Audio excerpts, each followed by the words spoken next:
आपण खासदार अमोल कोल्हे यांच्यासोबत आहोत. त्यांच्याकडनं जाणून घेणार आहोत. Sir, why I killed Gandhi या चित्रपटामध्ये जो OTT वरती रिलीज होतोय 30 जानेवारीला, यामध्ये तुम्ही नथुराम गोडसे यांची भूमिका साकारली आणि यावरनं आता नव्या वादाला, नव्या चर्चेला तोंड फुटताना आपल्याला बघायला मिळतं. तुम्ही तशी पोस्ट देखील केलीत.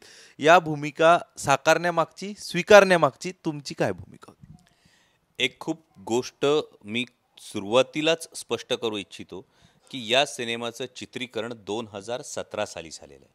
त्यामुळे 2017 साली मला नक्कीच हे माहीत नव्हतं की मी पुढे जाऊन निवडणूक लढवणार आहे किंवा मी राष्ट्रवादी काँग्रेस पक्षाशी ॲफिलिएट होणार आहे, या गोष्टींची मला कल्पना नव्हती.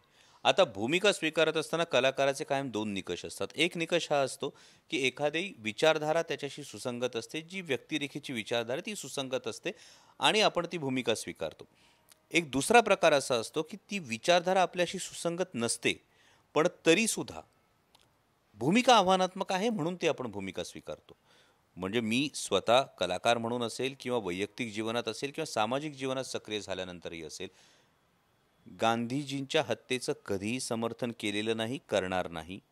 नथुराम गोडसेंचं कधीही उदात्तीकरण केलेलं नाही, करणार नाही. ही माझी व्यक्तिगत भूमिका झाली, व्यक्तिगत माझी वैचारिक भूमिका झाली. कलाकार म्हणून जेव्हा माझ्यासमोर एक गोष्ट येते आणि ती भूमिका मला साकारायची, तेव्हा मी त्या भूमिकेचे कंगोरे बघतो आणि ही माझी विचारधारा नाही, पण तरीसुद्धा आव्हानात्मक भूमिका आहे म्हणून ती भूमिका करतो. त्या पद्धतीनं मी ती भूमिका स्वीकारली आणि ती केली. खरं तर आपण बघितलं, यापूर्वी तुम्ही छत्रपती शिवाजी महाराजांची भूमिका केली. त्यावेळी लोकांनी लोकांनी तुमच्याच शिवाजी महाराजांना बघितलं होतं. मग तुम्हाला हे वाटलं नाही का, की आपण जर नथुराम गोडसेंची भूमिका केली तर कुठेतरी म्हणजे नथुराम गोडसेला मानणारा वर्ग हा आपल्यात नथुराम गोडसे बघायला सुरुवात करतील किंवा महात्मा गांधींना मानणारा वर्ग आपला विरोध करतील किंवा आपल्यावरती राग धरतील? एक गोष्ट मी खूप प्रामाणिकपणे तुम्हाला सांगतो की 2008 साली मी छत्रपती शिवाजी महाराजांची भूमिका केली. 2008-9 साली राजा शिवछत्रपती ही मालिका संपल्यानंतर जेव्हा एक कलाकार म्हणून तुम्ही एका हिटच्या शोधात असता, तेव्हा तो कलाकार म्हणून तुम्हाला एक आव्हानात्मक भूमिका हवी असते. तुम्हाला कलाकार म्हणून एक खणखणीत वाजणारं नाणं हवं असतं. आणि नक्की जेव्हा नथुराम गोडसेसारखी भूमिका जेव्हा तुमच्या समोर येते, तेव्हा हिची कॉन्ट्रोवर्सी होऊ शकते याची तुम्हाला कल्पना असते. तुम्हालाही कल्पना होती की कॉन्ट्रोवर्सी होणार? या दोन मतप्रवाहांची माणसं ही डेफिनेटली आहेत आणि गेली 7 वर्ष आपण जे एक पोलरायझेशन बघतो, म्हणजे 2017 साली सुद्धा त्याला 3 वर्ष झालीच होती. त्यामुळे हे जे पोलरायझेशन होताना आपल्याला दिसत होतं, या पोलरायझेशनमुळे हे डेफिनेटली याच्यावर कॉन्ट्रोवर्सी होणार याची एक कुणकुण ही डेफिनेटली असते. पण जे तुम्ही म्हणता की महाराजांची भूमिका केली, म्हणजे 2009 साली मी भूमिका केली, त्यानंतरची 8 वर्ष मी नवीन भूमिकेच्या शोधातच होतो. त्यानंतर 2017 साली मी पुन्हा मेन्शन करतो, 2017 साली मी या सिनेमाचं चित्रीकरण केलं. त्यानंतर हा सिनेमा केव्हा रिलीज होणार याची मला काहीही कल्पना नव्हती. आणि त्यानंतर 2017च्या मला वाटतं साधारणतः नोव्हेंबरच्या आसपास और जुलैच्या आसपास स्वराज्य रक्षक संभाजी या मालिकेची मुहूर्तमेढ रोवली गेली. त्यामुळे हा एवढा मोठा प्रवास आहे. त्यामुळे हे म्हणणं फार सोपं आहे की महाराजांची भूमिका केल्यानंतर तुम्ही ही भूमिका का स्वीकारलीत. पण महाराजांची भूमिका केल्यानंतर 2009 नंतर 2017 पर्यंत हे मला किती जण विचारायला आले होते, 2017 हे मला किती जण विचारायला आले होते की महाराजांची भूमिका संपली, आता पुढचं कधी करणार आहे की ही आपण नवीन करूयात. तर कलाकार म्हणून त्याच्या वेळची चॅलेंजेस वेगळे असतात, कलाकार म्हणून त्यावेळच्या गरजा वेगळ्या असतात. आणि जसं मी म्हणालो तशी वैचारिक भूमिका नाही पटत, तरीसुद्धा मला एक आव्हानात्मक भूमिका मिळते, मला ती करावीशी वाटली म्हणून 2017ला मी ती केली. सध्या ज्या पक्षाचे तुम्ही खासदार आहात, त्या राष्ट्रवादी काँग्रेस पक्षाची देखील भूमिका नथुराम गोडसे यांच्या विरोधात आहे. या सगळ्या संदर्भात पक्षाकडनं काय, पक्षाची भूमिका काय, तुम्ही वरिष्ठांशी या सगळ्याबाबत संपर्क साधला का, त्यांच्या कानावर ही गोष्ट घातली आहे का? नक्कीच वरिष्ठांशी मी या संदर्भात संपर्क साधला. मी माननीय प्रदेशाध्यक्ष जयंतरावजी पाटील यांना ही गोष्ट सांगितली.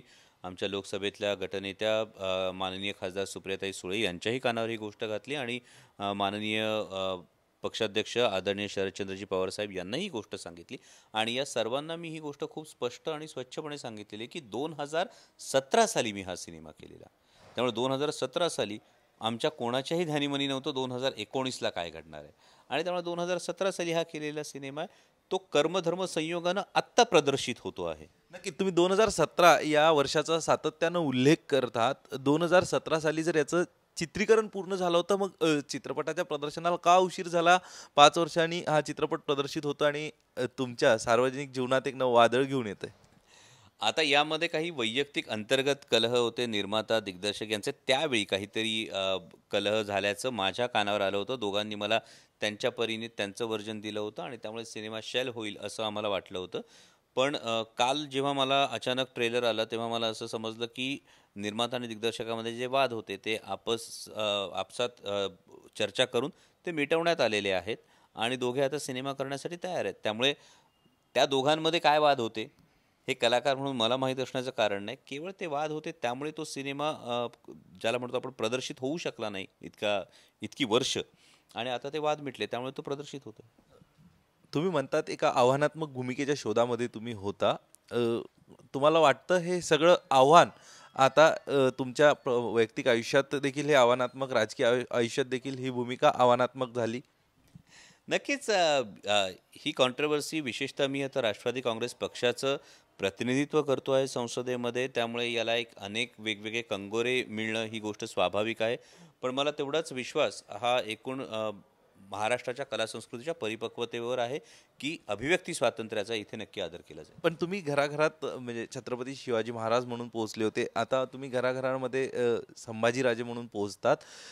पण तुमच्या आता या भूमिकेने तुम्ही एक नथुराम गोडसे म्हणून पोहोचणार. ह्यामुळे कदाचित उदात्तीकरण होऊ शकतं असं तुम्हाला वाटत नाही का?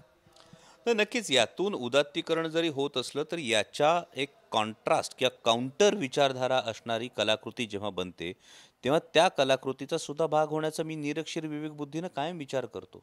दुसरी महत्त्वाची गोष्ट ओ टी टी प्लॅटफॉर्मने घराघरात पोचणं आणि टेलिव्हिजनने घराघरात पोचणं यामध्ये जमीन आसमानाचं अंतर अजूनही आहे.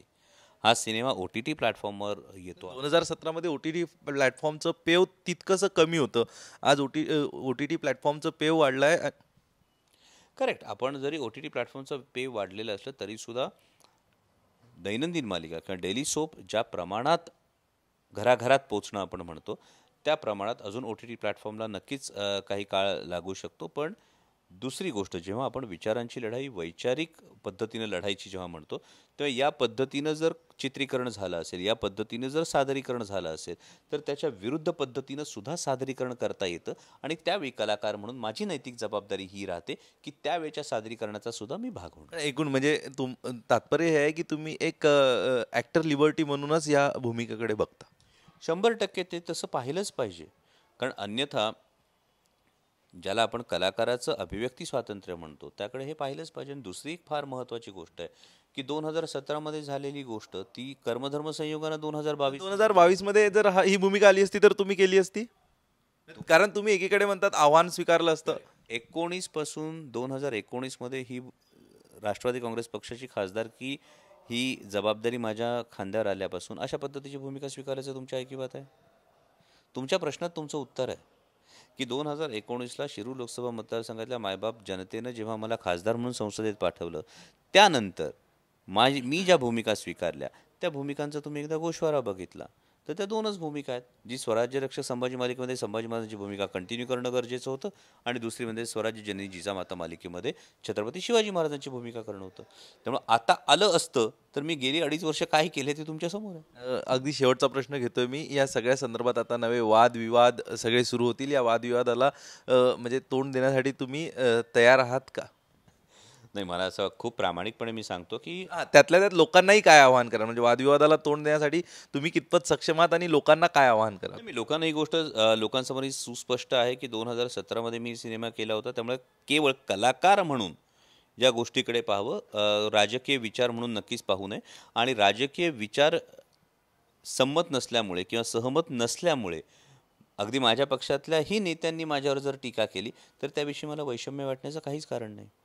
नक्कीच या सगळ्या संदर्भात अमोल कोल्हे यांनी त्यांची भूमिका स्पष्ट केली आहे. अर्थात अमोल कोल्हे यांची जी भूमिका आहे की 2017 साली या सगळ्या चित्रपटाचं चित्रीकरण झालं असतं आणि 2019 नंतर जर अशा प्रकारची भूमिका आली असती तर नक्कीच पक्षाची ज्या प्रकारची भूमिका आहे, त्यांची वैयक्तिक ज्या प्रकारची भूमिका आहे, तर ह्या याच्यात त्यांनी ही भूमिका स्वीकारली नसती. कॅमेरा पर्सन सुनील चुमरसह अक्षय कुडकेलवार, TV9 मराठी, मुंबई.